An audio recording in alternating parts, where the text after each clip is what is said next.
Good afternoon, everyone. I'm Mike O'Hanlon from Brookings and thrilled to be here today. Thank you to the Keane Center and to the Institute for the Study of War.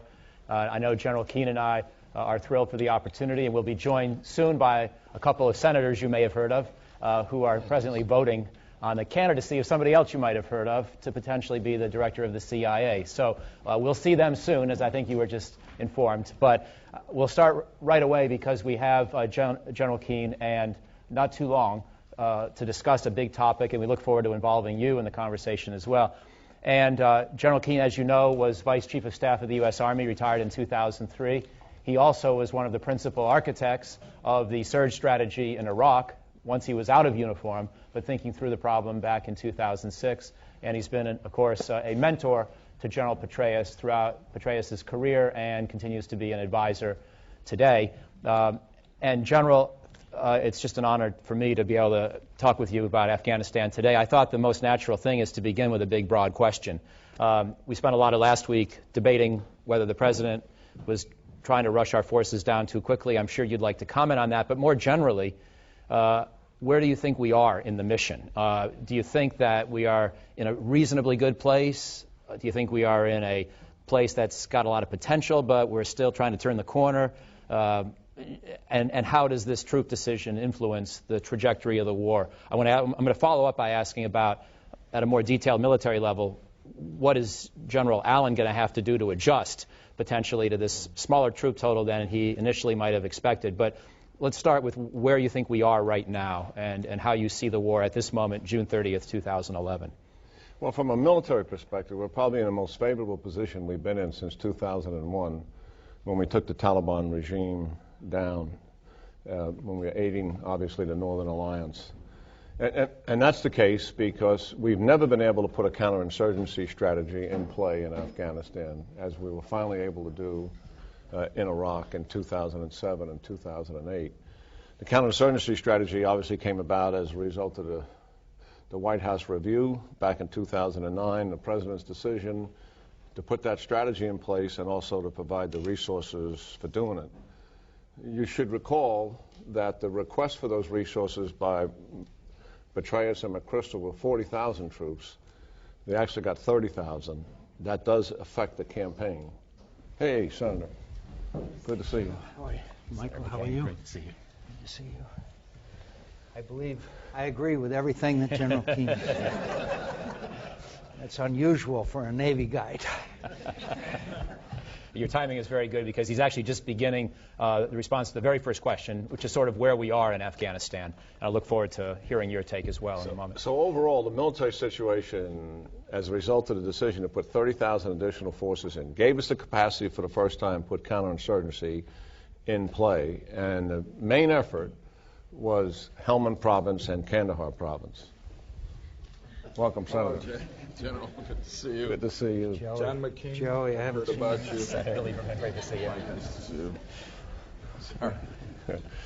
And as a result of that main effort we've been at for about 15 to 16 months, we have handed the Taliban a major defeat in the south. We have taken their safe havens away from them, their strongholds away from them. This is the birthplace of the Taliban. Remember, this is their ideological center.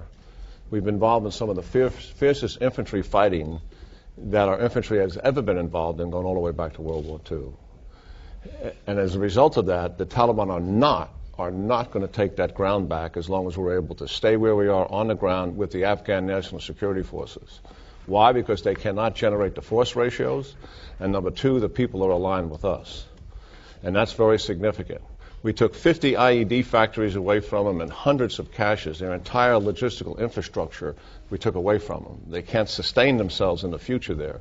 And what's significant about that, the people gave us more than half of that after we killed or captured and drove the Taliban out of there. So what we have done in the south is very significant. They're trying to get back now, but they're not going to make it back. They're going to resort to desperate attacks, trying to kill police, government officials, and they made a strategic decision to kill Afghan people, some of which you've already seen. All that said, part two of this campaign, because we had 30,000 versus 40,000, we had to do this campaign in two parts. Part one, I just described. Part two is the Haqqani network east of Kabul. And the plan is to do that in 2012. If we had the 40,000 that Petraeus and McChrystal had requested, that would have been ongoing right now, simultaneously with the plan in the South. And obviously when doing military operations, as much pressure as we can put on an enemy at the same time is to our favor.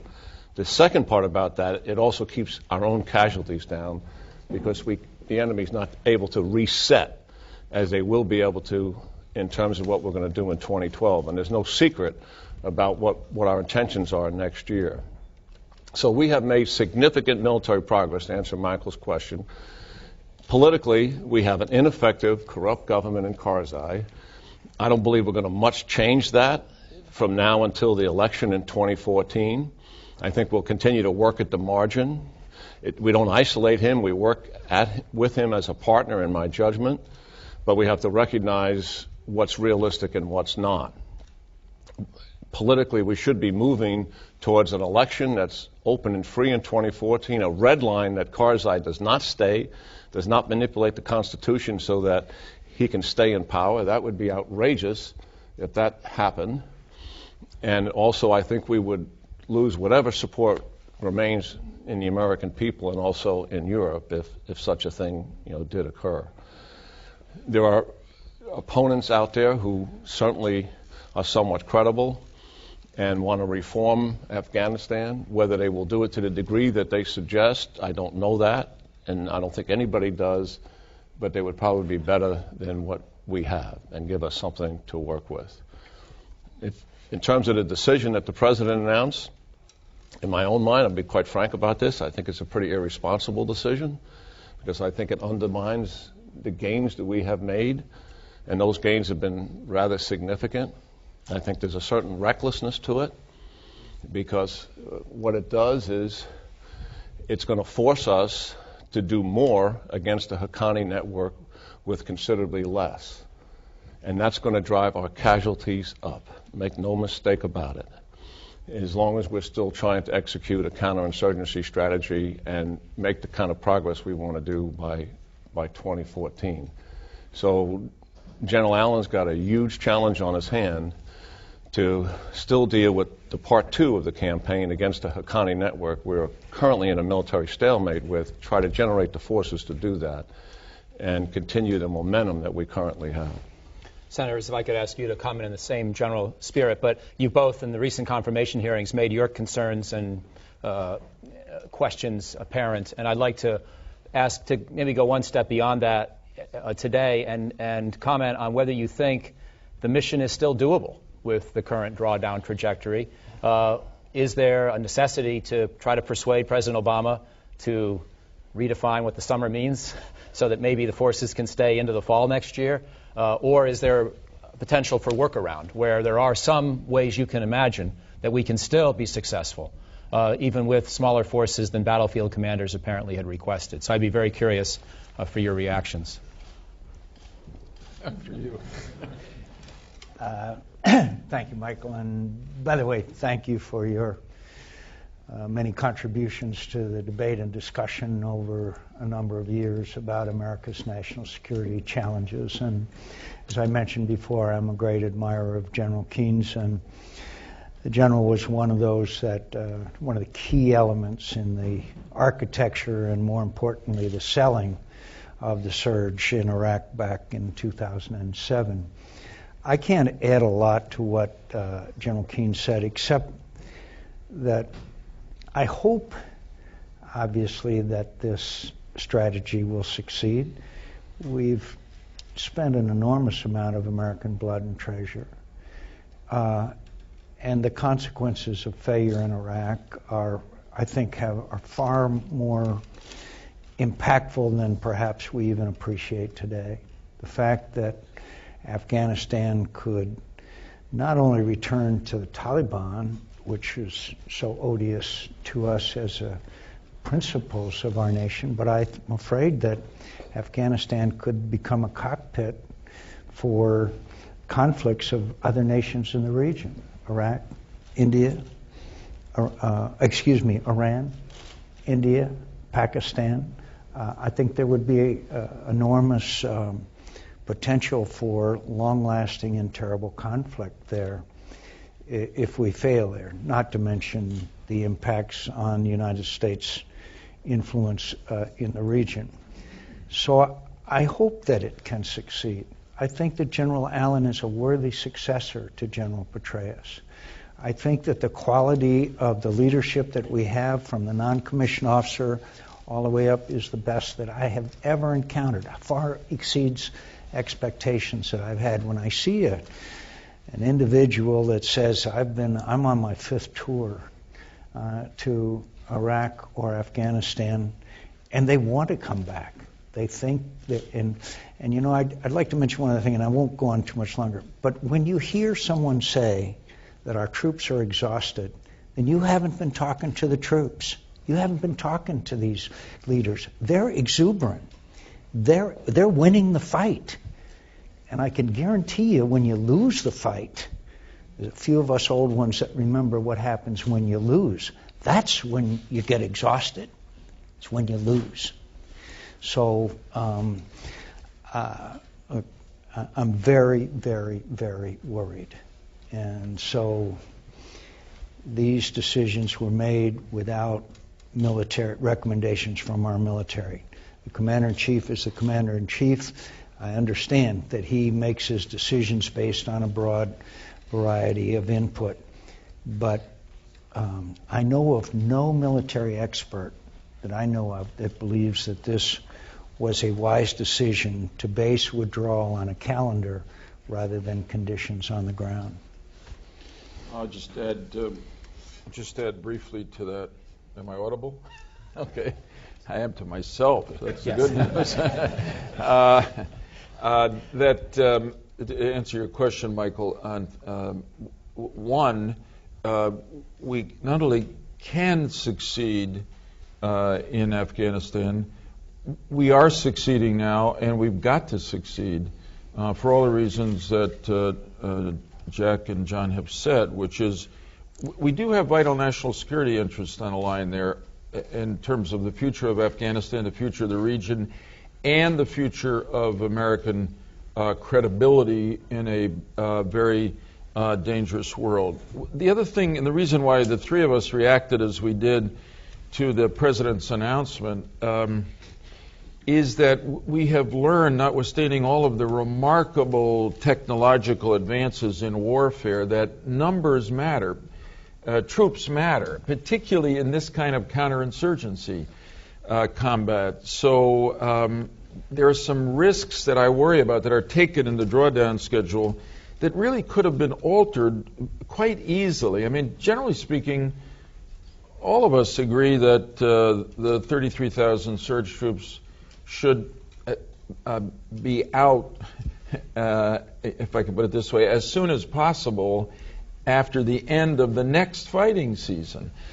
To demand that they come out in September, what you'd have to do is move that forward a couple of months, and there'd be a lot less risk. I guess my hope here, and so to answer your direct question, can we still succeed? We can. I thought the most hopeful exchanges with General Allen the other day at the Armed Services Committee were when he made clear that he believes that he's been given, to simplify this, but I think this is the way he understands it, he's got to draw down 10,000 troops this year of the surge and 23,000 by the end of September next year. But the pace at which he draws those down in those two blocks and the nature of the troops he draws down to reach the 10,000 and then 23,000 are up to him as the commander of our forces there. The second thing to say is that he assured our committee in response to questions that if he feels that something's happening on the ground, events are happening on the ground, it suggests that the schedule that the President has decided on is really jeopardizing our mission, our security of our forces, that he will feel a responsibility to report that up to the chain of command to the President and ask that the withdrawal schedule be delayed. And of course, our committee will monitor that carefully because it's so important that we do succeed. Thank you. By the way, Mike, Lindsay and Joe and I are leaving tonight to go back. We've spent 4th of July either in Kabul or Baghdad for a number of years now, and we're looking forward to being there on the 4th. Colonel Graham. Yeah. Colonel Graham. As I mentioned at the hearing, that's the millstone that General Petraeus has had around his neck all these years, having to deal with Colonel Graham. I just got one more question for each of you, and then I know the audience is going to want to participate. General Keane, if I could follow up on the campaign plan, and I realize that there are some things that you probably haven't sorted out yet yourself, and some things you may not want to say publicly about how you could imagine compensating for a more rapid withdrawal than you would have recommended. But can you anticipate at least some of the broad contours of what one might have to try to do? Does it mean that the war is going to last longer, for example, because we're going to have to use a smaller force over a longer period of time to clear the same land? Does it mean we're hoping more that the Afghan army can ultimately do it itself as it improves and grows? I mean, what are the alternatives to the original campaign plan that you had laid out? Well, on the surface of it, if you're going to do more with less, and that obviously, if there's no change to the timetable, that's what will happen, that would probably mean more protraction of the campaign plan. In other words, it'll take longer. So that's probably a given. But in terms of how do we mitigate less forces, well, there are a number of things that we can do, certainly. The Afghan National Security Forces, and we should all be encouraged by what's happened here with them, and particularly the Army. Their numbers are now considerable. The whole force is moving towards 300,000 plus. And the Army, I spent a lot of time looking at this, is a credible force. It fights side by side with us at platoon and company level. Our commanders have confidence in it. And we cannot look at them through the prism of the United States forces or through the prism of the West or even through the prism of Iraqi forces who have a history of a standing army. We have to look at them through the prism of that country and what its security needs are. And who are they fighting? They are fighting Afghans who are also illiterate, who also use drugs, who also have problems in their chain of command. That's what we have to stay focused on. And against that force, they are credible. And that's a good news. So we will be able to gradually transition. We may take some risk with that in terms of transitioning more rapidly in some places. It may take a little bit more risk than what we had planned to take. So it would free up some other NATO forces that we could generate some combat force ratio to deal with the Haqqani network. How we use terrain is an issue, and the degree of risk we take with it. Could I make one additional comment about this decision? It wasn't an accident to me that President Sarkozy, within hours, announced that the French would be withdrawing. The British now are talking about it. All of the other allies are, because they see the United States. How could a freely elected leader of a nation that you're in a coalition with say, well, the Americans are leaving, but we're staying? And I think that's important. And the second impact is, what now do the Pakistanis believe? What now does Karzai believe? What do the other countries in the region, but particularly those two, believe about our staying power? And when you have to stay in the neighborhood, and it's a tough neighborhood, sometimes you begin making adjustments to conditions in the neighborhood after the United States leaves. That is very, very worrisome. Yeah, I agree with John. That's why I think that the President made some statements in his remarks about the negotiation for a longer-term strategic relationship with Afghanistan. But that has to happen in the foreseeable future, both not just to reassure the Afghans, but to put our enemies in the region on notice that we're not departing, because what they'll focus on, and they already have, you can see it in actions that have occurred since the President's statement, are the fact that we're beginning a withdrawal. I want to add this other point about the domestic scene here. I've been thinking that, the old notion that nothing succeeds like success. It's also true that nothing fails like failure. And just two comments I'll make about that. One is that we've been succeeding in Afghanistan. So, and that's part of why the polling numbers here in the U.S. and Afghanistan have actually gone up. quite interestingly, if you look at some of the recent polling on the president, we know his numbers have gone down because of the domestic economy. Actually, the three areas in which he has favorable ratings from the American people are Iraq, Afghanistan, and terrorism. Now, terrorism probably affected by the recent killing of bin Laden. So it's really important that we succeed in Afghanistan for our national security. But insofar as we are in the midst of a time in American history when the American people are down on ourselves and less optimistic than we characteristically have been, nothing will fail like failure here. In other words, and nothing will succeed like success, not only over there, but over here in the American people's sense of our own ability to protect our security. So that's why the risk taken in the precipitation, the wrong word, the precipitous, the acceleration of the drawdown is a risk that has a lot of consequences both over there and over here.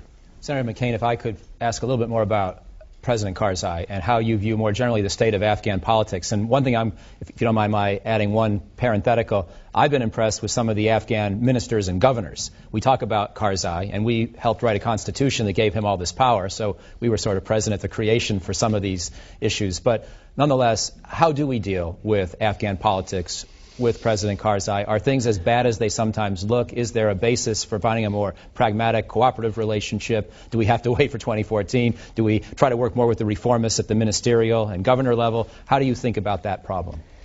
I think it's that and Pakistan are the two obvious obstacles to success. I've known President Karzai now since the fall of Bagram, the night that it fell, and we met with him, and I've watched him over the years.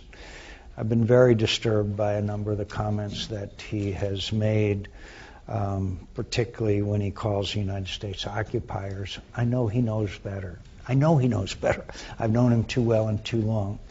And part of it is, I think, again, his trying to make sure that he remains if we leave, but I also think that he is sometimes speaking to his domestic audience, and sometimes I just frankly am confused by it and deeply disappointed by some of the things that he says. This latest Kabul bank scandal is very serious.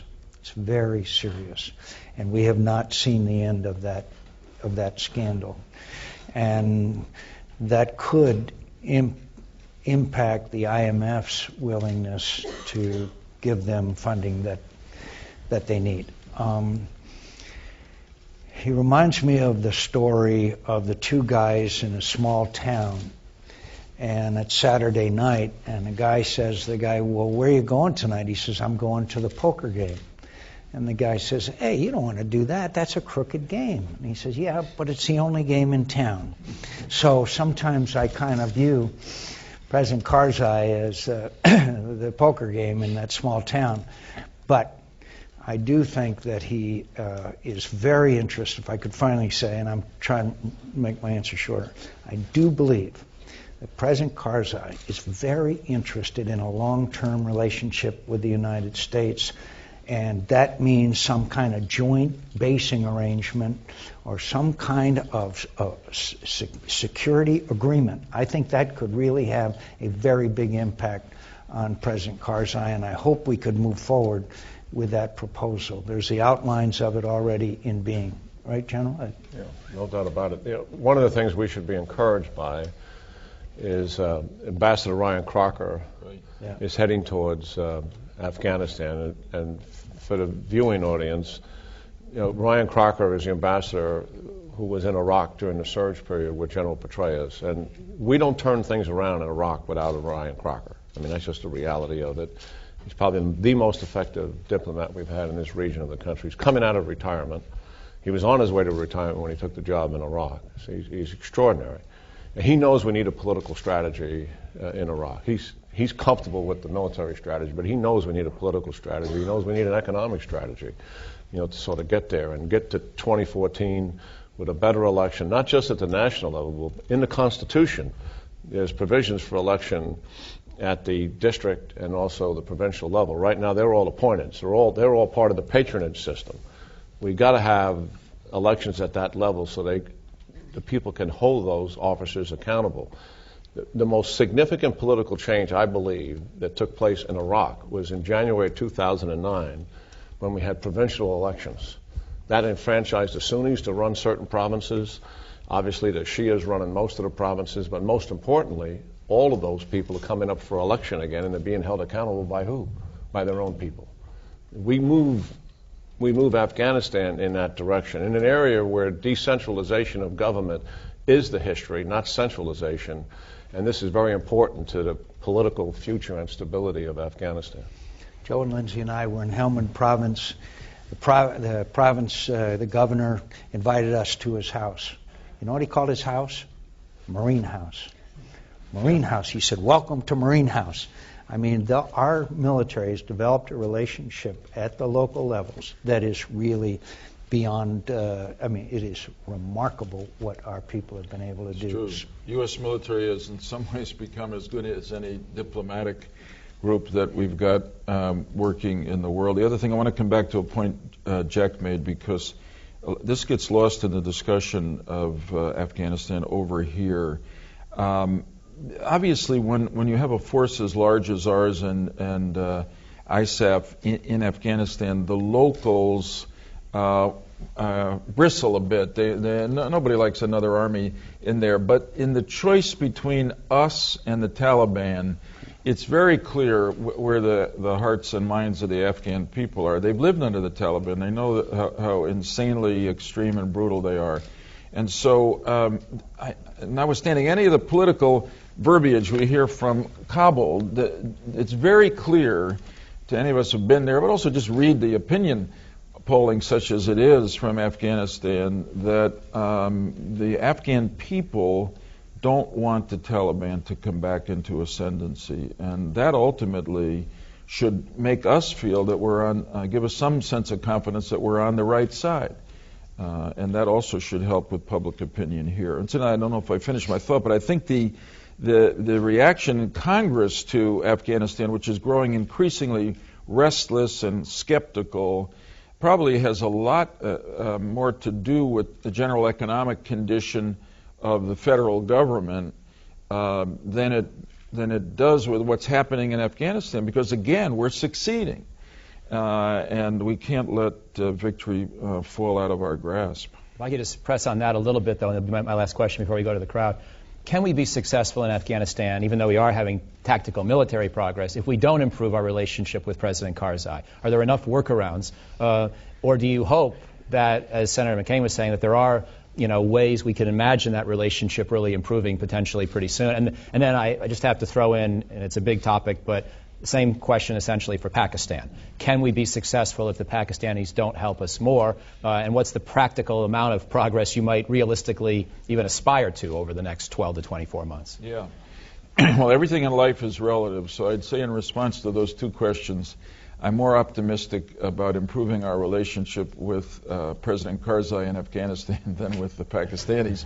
As important as it is for us to do that, without belaboring the point, to me, Karzai is a capable and complicated leader in a very complicated political situation. I think General Keane really got to the nub of it. We've lost his confidence here.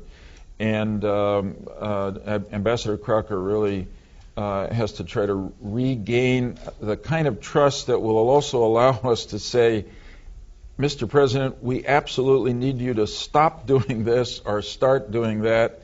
And I think Crocker's got a proven record of being able to do that in difficult circumstances. So, because the reality is, we all talk about the constitutional process. There are worries that Karzai will want to stay on, notwithstanding the Constitution, for another term. But the other thing the constitutional process makes clear is that Hamid Karzai is going to be president of Afghanistan until 2014. Those are 3 critical years, and we simply have to improve our relationship with him, and I believe we can. I believe we can also with President Karzai. And again, a major step in that direction would be an enduring strategic relationship between our countries. Pakistan, when Leon Panetta testified about, they had notified the ISI about the IED factory, and they watched it by satellite empty out, and then the Army came. That kind of story is so disappointing, particularly when we're talking about IEDs for obvious reasons. I believe that we need a set of benchmarks, expectations that we should have for the government of Pakistan. And I wish I could give you a very good answer, but I think it's important in our calculations to point out we tried the no relations route. We tried it for 10 years. That movie didn't turn out very well. So I think that we have to do everything that we can to see that the Pakistanis, particularly the ISI, appreciate the fact that the American people over time, no matter how I feel, are not going to support the expenditure of billions of our tax dollars if we perceive that they have some elements that are working against us. I'm a politician. That's just a political reality. And somehow we have to make sure that they understand that. But the option of breaking off all relations, again, we've seen that movie before. In Pakistan, obviously it's a country of strategic consequence, frankly, much more so than Afghanistan is, given the size of that population and given the growing nuclear arsenal that they have and the fact that there's a raging insurgency inside the country to destabilize the country, and this is radical Islam who wants to take over that country, would have that nuclear arsenal. None of that could we permit to have happen. So we have to have a strategic partnership of some sort with Pakistan, but I think it's got to be grounded once and for all on the truth. And that's got to be the basis for this relationship. And sometimes I'm not sure it is. The truth is, the ISI aids and abets the sanctuaries in Pakistan that the Afghan operate out of. They provide training for them, they provide resources for them, and they provide intelligence for them. From those sanctuaries, every single day, Afghan fighters come into Afghanistan and kill and maim us. There's a direct relationship with ISI's complicity and the deaths of American soldiers and the catastrophic wounding of those soldiers. The chief of staff of the Pakistani military is complicit. He used to be the director of ISI. He put the guy in there who is in charge now, and he has full knowledge of what I'm just describing. This partnership has got to be based on that harsh reality. There are 2 ammonium nitrate factories in Pakistan. 80% of the explosive devices that are used to kill our soldiers, kill Afghan security forces, and kill Afghan people come from Pakistan. All of what I just said to you, when we confront them with this, they lie to us. They lie to us just like the Soviet Union used to lie to us. But we have to have a relationship, in my judgment, that is based on the harsh reality and the truth, and we go from there in developing this relationship. Thank you. Let's go to you. Please identify yourself. And Stephanie, are you asking me to call on someone specifically, or just tell me where the microphone is? Okay, so please identify yourself and pose a question to one of the 3 panelists if you could. Let's start up here. Yes, ma'am, in the plaid shirt. I guess you need a microphone. So. Hi, my name is Ali Lahdu. I'm with the Washington Report on Middle East Affairs. I'm wondering if the 3 of you can comment a little bit on the macro picture. You keep saying, Senator Lieberman, you said we're winning in Afghanistan. Senator McCain, you said it's a tough neighborhood to be in. My question is, why is the U.S. in this tough neighborhood, and what exactly is the U.S. winning? What is the mission that we are winning? Thank you. I'll begin. We're in Afghanistan, certainly, because it was from Afghanistan that we were attacked on 9/11, and we have to me, a priority purpose there, which is to make sure that the Taliban or any like group does not come back into control of Afghanistan and have it be a base for another attack against us or our allies. And in that sense, this is one of the fronts of what is really increasingly, literally, a global war against with violent Islamist extremism. The other reason we're there is that this is a strategically significant part of the world. That is the whole region. Pakistan, India, Iran, getting pretty close to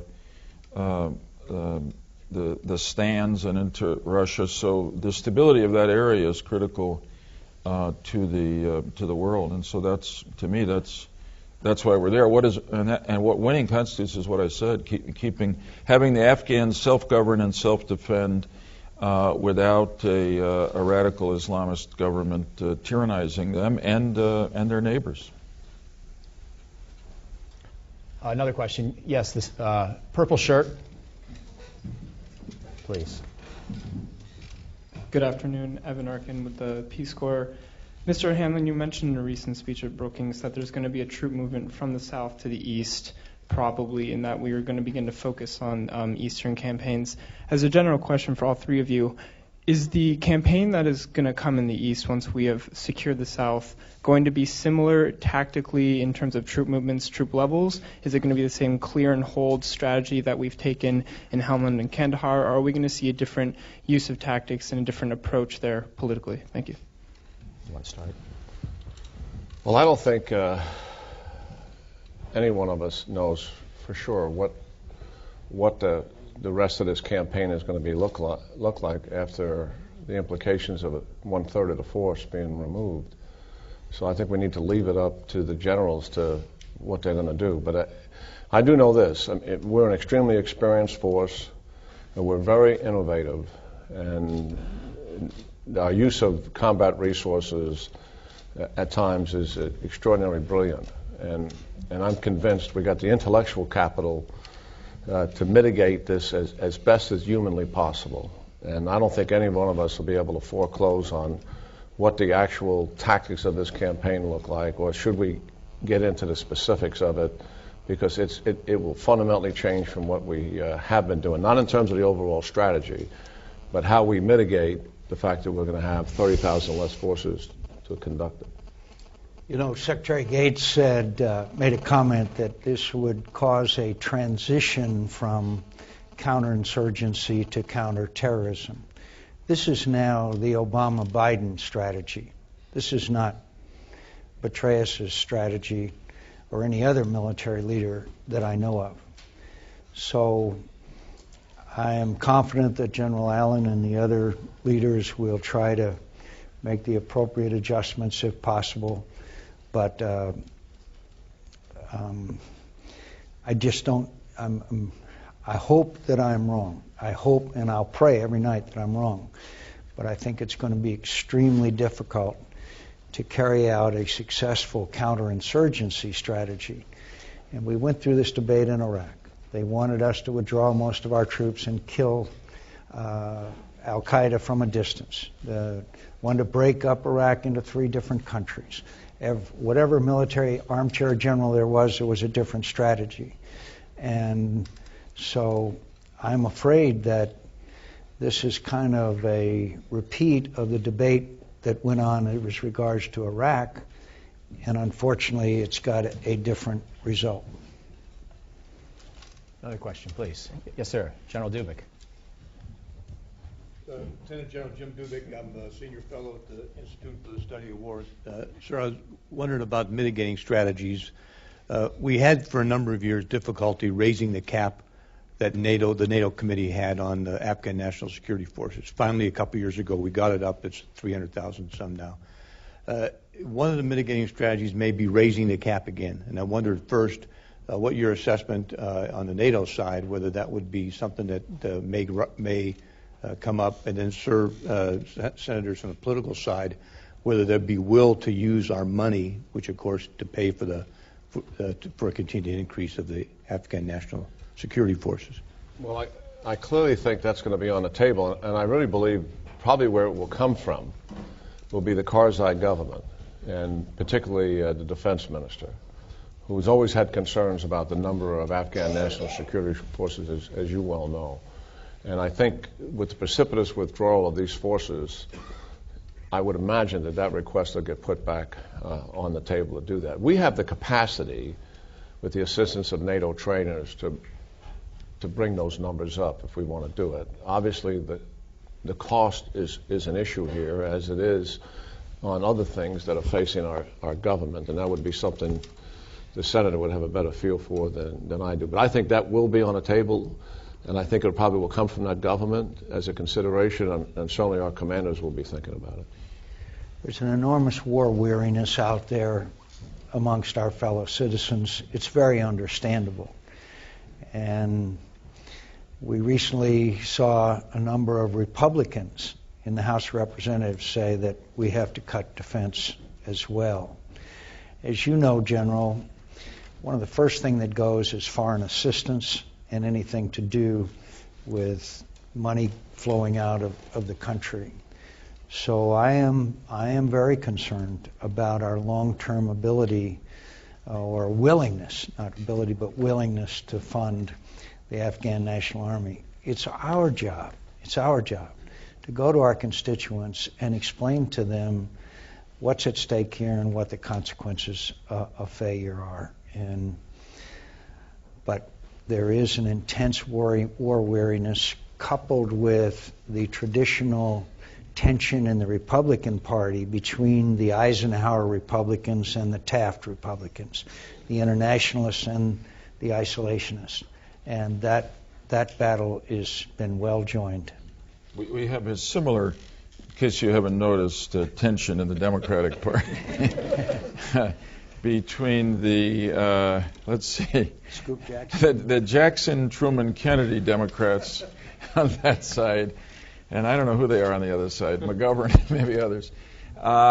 Here, I give you a little piece of perhaps hope here about this. Although everything that's been said about the difficulty of any appropriations, particularly money that's going out of the country, is accurate in terms of the current climate. But let me put it this way, some of those who have been most skeptical about our growing commitment in Afghanistan have argued over the years that what we really should be doing is investing in the Afghan National Security Forces. And, the numbers are pretty clear. It costs remarkably less to train, equip, and put on the battlefield an Afghan National Security Force member than it does a U.S. soldier. As the number of U.S. troops goes down, and therefore our expenditures in Afghanistan go down, hopefully there'll be some support for maintaining what we fought and sacrificed to achieve at a much lower cost by supporting the Afghan forces. So that's certainly the argument that we'd make. Other questions? Yes, sir. Sir, my name is Dave Duffy. I'm with NEK. I'm a retired Green Beret, a veteran of the Afghan conflict. I was there in 2002 when we stood up Kaust and Paktika. I ran the unconventional campaign there. My concern is, sir, I could totally agree with the arbitrary throwing a number on the wall, 2014, particularly with the administration change there. It just seems like we're creating risk where none needs to be with that. But what I don't hear is what's good enough for this conflict to remove the general purpose forces, recognizing that special forces is going to be there for generations to come. When this conflict, this war, transitions from what it is now to theater security cooperative engagement, what our normal COCOMs do to engage with our allied and our countries of interest with both soft and our non-kinetic approach. So what I like to hear is when we talk about success, nothing's more successful than success. What is good enough in this case? Because it's doubtful we're going to have an Appomattox or a carrier deck, the deck of the Missouri, to end this to the American people. So if you could articulate a little bit about what's good enough for this, I'd really appreciate it. I don't think our problem was 2014. In fact, I think that's a achievable goal. Our problem was when the President announced in 2009 that there would be a withdrawal in 2011. And then our additional problem is to pull those troops out before we had 2 full fighting seasons. That was the plan all along, and that's as General Keane has described it more eloquently than I, basically dismantling the strategy that we believe was on the path to success. The only description I can give is what Joe just gave. I don't think it'll be some kind of negotiated settlement with the Taliban until they are convinced that they can't win on the battlefield. I've never heard of a combat in history when the people who thought they still had a chance of winning decided they would quit. But I do believe that what you'll see is kind of what we're seeing in Iraq, a very stumbling, problem-ridden, factionalized kind of democracy that still it stumbles along with 2 steps forward and 1 step back, but it's no longer a threat to the national security interests of the United States of America. And it achieves a certain stability in the region that prevents Afghanistan from becoming a cockpit that all the surrounding nations would be engaging in. The only thing I would add to that is these kind of protracted unconventional wars, I mean, they truly test the mettle of democracies, because the end state of the wars is completely ambiguous, and how you define progress is ambiguous. Just think of this. Our generals come forward to the Senators' Committee, and they, as opposed to talking about taking capital cities and making progress with divisions that obviously the American people could tell this is progress. If you're moving back, that's probably not a good thing. So if you're seizing a capital, that's probably a good thing. And we come forward and we talk about the levels of violence as a way to describe progress. Now, here's another one. The drivers of instability. I mean, and you're the viewing audience, an American citizen, listening to that and trying to understand, what is he saying? Does that make any sense? But these are ambiguous types of war that we're fighting, the nature and character of it. We have to educate our people about these wars much more than what we frankly do, in my view, in terms of what is a definable end state and how do you effectively measure progress. Why are they so frustrated? Why do these things last so long? These are discussions we should have, but we choose not to have them, sadly. So here we are. What is good enough? What is good enough is the Afghan National Security Force have the capacity to cope with the violence that's there. Right now, they cannot. So what we're doing, to use that ambiguous term, we are bringing the level of violence down by separating the people from the enemy, as you well know, and aligning those people with us to the point where the enemy cannot come back, and the Afghan National Security Force can cope with whatever level of violence there is in a particular district or province. Our commanders, it's subjective. They'll use a rheostat to determine what that is, and we're going district by district and province by province. Now, this force that's doing this, much of it did the same thing in Iraq. So we're very experienced at doing it. All the culture is different, the enemy's different, but a lot of the principles are the same. And we'll move along on that road. I do think, as I said, we may be willing to take a little bit more risk with that now, given the force reduction that the commanders are dealing with. And I used to tell people, there will be episodic violence in Iraq years after our forces are gone. And what you have to look at that is, can the enemy sustain that level of violence where it's a threat to the legitimacy of the regime? The answer in Iraq is absolutely not. It's not. That's not the case. And that should be the same thing in Afghanistan. And these are subjective judgments that are being made. But the good news is we have very experienced people who are fortunately making these judgments. Do we have time for 1 or 2 more questions, or do we need to finish?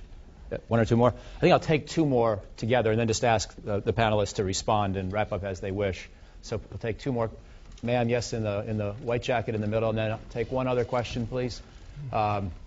Yeah, right here in the green and black shirt. We'll take those together. Good afternoon. I'm Selena Aurelio. I'm a professor at the National Defense University. I don't know if you gentlemen have had the chance to take a look. Yesterday, the White House released its new national strategy for counterterrorism, replacing the 2006 U.S. national strategy to combat terrorism. For those of us who observed for the past 10 years and been working on this, it looks to be a retrenchment and, more importantly, a focus specifically on surgical counterterrorism operations as opposed to a much bigger and broader, which has been the case of the war on terrorism. It specifically takes out bellicose language such as global war on terrorism.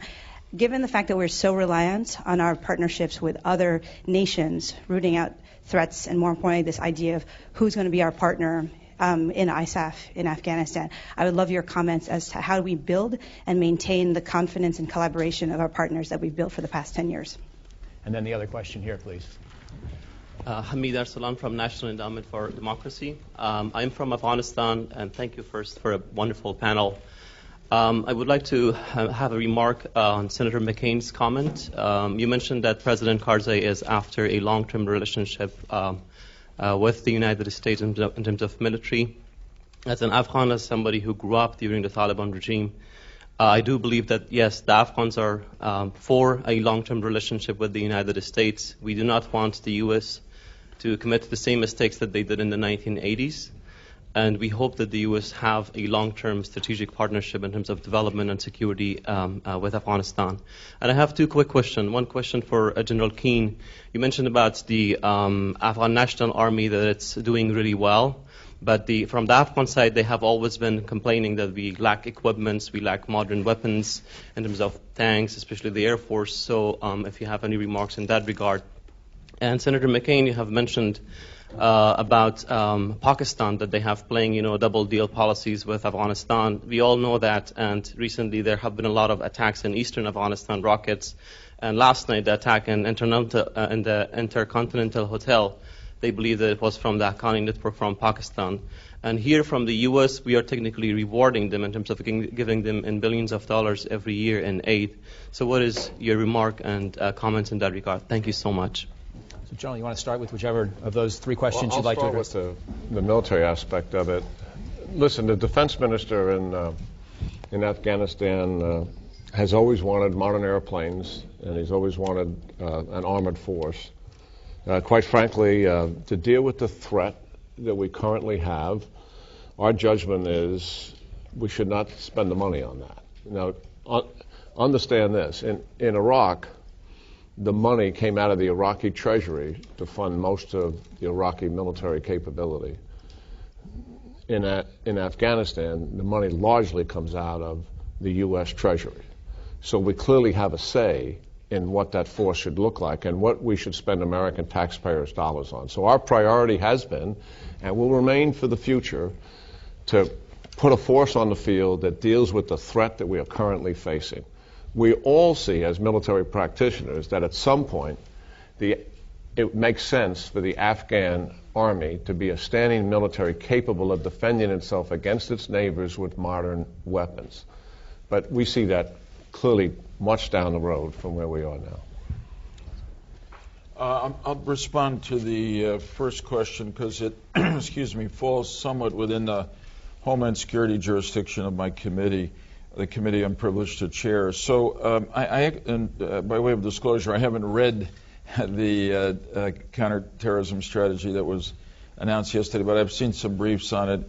And there are some good parts of it. It has a focus on homeland self-radicalized or externally radicalized people who are in the U.S. There's no question that the terrorist threat has both expanded globally and also expanded within our country, as opposed to the kind of attack we had from outside coming in on 9/11. I continue to be bothered, and this will go on forever, I'm sure, by the refusal of the administration to use the terms violent Islamist extremism. They continue to want to say violent extremism. And there are, of course, other forms of violent extremism than Islamist extremism. I mean, there's, white supremacist extremism. There's animal rights extremism. There's, but the extremism we happen to be in a conflict with that has cost us a lot of lives and threatened our security and cost us a lot of money is with violent Islamist extremism. The second part, the précis that I have seen that troubled me a bit, and maybe this is what you were saying, is that the focus seemed to be a bit too much on Al-Qaeda. Now, maybe when I look at the definition of Al-Qaeda and affiliated groups, in the report itself, and I ask for that, I give that caveat that I haven't read it, I'll feel differently about it. But we're fighting more than Al-Qaeda. It was Al-Qaeda that organized the attack on us on 9/11/01, but we're fighting an ideology. I mean, ultimately, this, like many wars we've been in, as the Cold War, is about differing ideologies, differing views of the world. I mean, what we want for the future, not only of America, which we're defending where we're defending our freedom, but of Afghanistan, is quite different than what the Taliban, with all its extremism and repression, wants. And I think we miss something if we just focus on Al-Qaeda. In fact, there's a decent argument to make that certainly Al-Qaeda Central, if you will, the Al-Qaeda that had planned the attack on us on 9/11 has been badly wounded. It is, insofar as we hesitate to use words like victory and defeat anymore, but Al-Qaeda is losing. And what's left in Waziristan, or the Al-Qaeda leadership, is greatly weakened. It's gone over into Yemen, as you know, and that's something we have to worry about, Somalia, etc. But even if we eliminated all of that, there's Lashkar al-Taiba, there's the whole Taliban operation. There are just a series of offshoots, and we can't. That's why this is going to be a long war, and victory will not, as you said, be ratified at Appomattox or on the battleship Missouri. And I just want to say, I don't want to end on a pessimistic point, but this is why also the talk of reconciliation in Afghanistan seems to me to be something that has to be taken with a very large grain of salt, because reconciliation suggests that there's going to be a moment where the president of Afghanistan, let's say Karzai, is going to sit down at a table with Mullah Omar and the Haqqani brothers and General Allen, and they're going to sign a peace treaty. Don't hold your breath until that happens. What's more likely to happen is that we're going to, as we're doing now, and that's why we're worried about what we've talked about, we're going to wear down the Taliban fighters, and increasingly the fighters are going to give up, and they are going to be reintegrated into Afghan society. And Iraq, which we thought we had lost not so long ago, now to me looks like a success. I'd say I'd use the word victory because I'm old-fashioned. But victory there means that the most of the Iraqis are living free, self-sufficient lives. The economy is thriving. They have a cultural life, recreational life, and they're defending themselves. But as we see in the paper, Islamist extremists will continue to blow themselves and other people in Iraq up. And so the victory is not going to be as satisfying as it's been in other conflicts we've been involved in. But it is a victory over what could have been there and what could have been and was actually in Afghanistan not so long ago. Back, and I think it's appropriate to talk again about Pakistan, because I think our prospects for an improving relationship with Ryan Crocker and a lot of things with President Karzai, I'm guardedly optimistic. As I say, I've known him for many years. But in the case of Pakistan, I'm very concerned, particularly when you're dealing with a government that is, I don't know if dysfunctional, but certainly not an effective civilian government. Their influence over the military, as we know, is not significant, to say the least. So we really can't allow, without trying to change the situation and the one that General Keane described, just for the sake of the young men and women who serve. And all of this is vastly complicated by their nuclear inventory. This makes it obviously far more critical than it otherwise would be. Generally in warfare, if the enemy has a sanctuary, your challenge is measurably much greater. And that obviously is something that we don't want to have to continue, certainly to the degree that it is today. As far as what the latest papers that the administration's put out, I think part of it is a recognition Americans are war weary. I do not imagine a scenario right now where we would commit significant numbers of ground troops. You'd look at the reaction to Libya when there was clearly, in my view, a requirement to stop Gaddafi from going into Benghazi and slaughtering innocent people as he promised he would, and that seemed to be greatly controversial amongst some of our colleagues in the Congress. So I think it's a recognition that we are going to have to engage in a lot more of the kind of warfare and activities that General Petraeus is now moving over to. I think there's going to be a lot more special operations. I think there's going to be a lot more enlargement of our special forces capabilities in all our branches of the military. And I think that it's going to call for more partnerships. And I'd just like to mention Australia. I think that with the rising challenge of China, and I do not predict conflict, but there clearly is a challenge over in the South China Sea and in Asia on the part of the Chinese. Relationships need to be improved.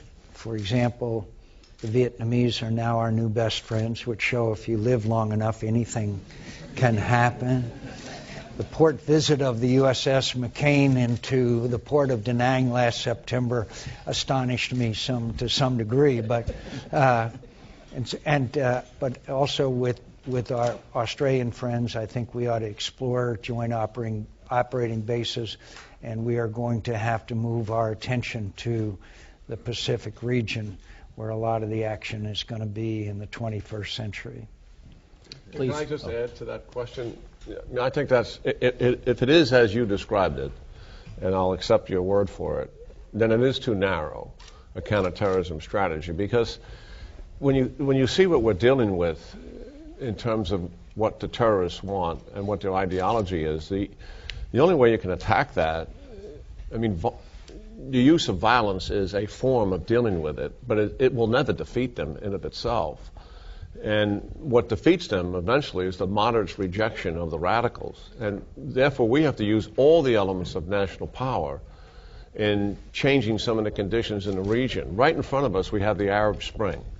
So we have people on the streets seeking political reform, social justice, and economic prosperity. Their model for that is not the al-Qaeda jihad model. Their model for that is what? The United States of America is their model. So we have these moderates on the streets who are a strong minority seeking this kind of justice from their government. And it's an absolute repudiation of the al-Qaeda, radical Islam, and the jihadists. And what we should be doing as much as we possibly can is to influence those regions and those countries, some of which are strong allies of ours, in terms of political reform, social justice, and economic development and prosperity. Please join me in thanking a fantastic panel. Thank you. You did a good job.